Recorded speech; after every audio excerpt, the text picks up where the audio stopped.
Cinema అయిన మహామారుతి talkies cinema ముచ్చట్లకు స్వాగతం. నేను మిస్టర్ బీన్. మాట సూటిగా ఉంటుంది, మ్యాటర్ క్లియర్ గా ఉంటుంది. వీడియో టాకీస్ రాజా. ఇప్పుడు మ్యాటర్ లోకి వెళదాం. ఈ సంవత్సరం సమ్మర్ సీజన్ ని టాలీవుడ్ చాలా చెత్తగా ఉపయోగించుకుంది. గత సంవత్సరం బాలయ్య లెజెండ్, అల్లు అర్జున్ రేసు గుర్రం, అలాగే నాగార్జున మనం మంచి వినోదాన్ని తెలుగు ప్రేక్షకులకు అందించాయి. ఈ సంవత్సరం అదృష్టం లేదు. అందరూ కూడా మూకుమ్మడిగా డిసప్పాయింట్ చేశారు. అక్షరాల చక్కటి బిజినెస్ ని తీసుకెళ్లి డబ్బింగ్ సినిమాలు చేతుల్లో పెట్టారు. ఇంగ్లీష్ డబ్బింగ్ సినిమాలు, తమిళ డబ్బింగ్ సినిమా ఈ సంవత్సరం వేసవిని పండగ చేసుకున్నాయి. తెలుగు అభిమానుల్ని ఎంటర్టైన్ చేసి ఊహించిన రీతిలో లాభాలను దక్కించుకున్నాయి. Allu Arjun son of Satyamurthy, Balayya lion, Raviteja kick, Ram Pandaga Chesuko సినిమాలు ఈ సమ్మర్ లో తెలుగు ప్రేక్షకుల్ని తనివి తీరా ఎంటర్టైన్ చేస్తాయి అనుకున్నాం. కానీ కిక్, పండగ చేసుకో సమ్మర్ సీజన్ ని స్కిప్ చేస్తే sun of Satyamurthy, lion box office దగ్గర యావరేజ్ పెర్ఫార్మెన్స్ చేశాయి. ఈ అవకాశాన్ని చక్కగా ఉపయోగించుకుని fast and furious, Avengers 2, Lawrence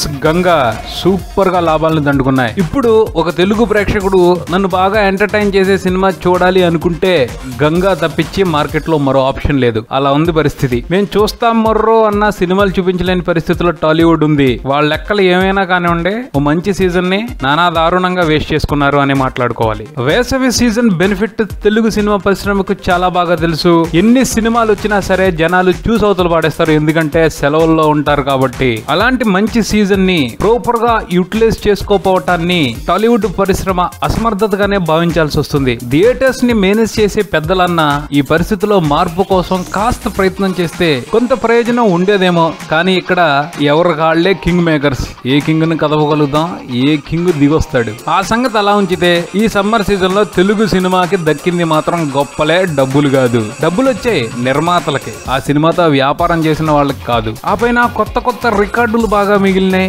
మొదటి రోజు రికార్డు కలెక్షన్లు వచ్చినాయి. మొత్తంగా అప్పటి మైలురాయిని ఇప్పుడు దాటాం వంటి కొన్ని పోస్ట్ స్కూల్ రికార్డులు మాత్రం బాగానే దక్కాయి తెలుగు సినిమాలకి. డబ్బుల్ని మాత్రం బాగా వెనకేసుకుంది ఈ సీజన్ లో. మనం ఇందాకే చెప్పుకున్నట్టు డబ్బింగ్ సినిమాలు, ఫాస్ట్ అండ్ ఫ్యూరియస్ 7 సినిమాని విడుదల చేసిన వాళ్ళు, ఆ సినిమాతో వ్యాపారం జరిపిన వాళ్ళందరూ కూడా లాభాలు దక్కించుకున్నారు. అలానే అవెంజర్స్ 2 కూడా కొంత వరకు మంచి లాభాలని అందించిందని చెప్పుకోవాలి. ఇక గంగా గురించి చెప్పేదే లేదు. ఈ సినిమాతో బిజినెస్ చేసిన వాళ్ళందరూ కూడా సూపర్ ప్రాఫిట్స్ తీసుకునే అవకాశం కనిపిస్తుంది. ప్రస్తుతం ఈ సినిమా 20 కోట్ల మార్క్ ని దాటే ప్రయత్నాల్లో ఉంది. చాలా తక్కువ మొత్తానికి తెలుగులోకి వచ్చిన ఈ సినిమా ఊహించని లాభాలని ఈ సినిమా పంపిణీదారులకు అందజేస్తుంది. ఇప్పటికీ కూడా థియేటర్లలో మంచి రన్ కొనసాగిస్తున్న ఈ సినిమా 2015 సమ్మర్ సీజన్ కి సంబంధించి మంచి కమర్షియల్ హిట్ గా నిలిచే అవకాశాన్ని కొట్టిపారేయలేం. అదే సంగతి. ప్రస్తుతం పరిస్థితి అలాగా ఉంది.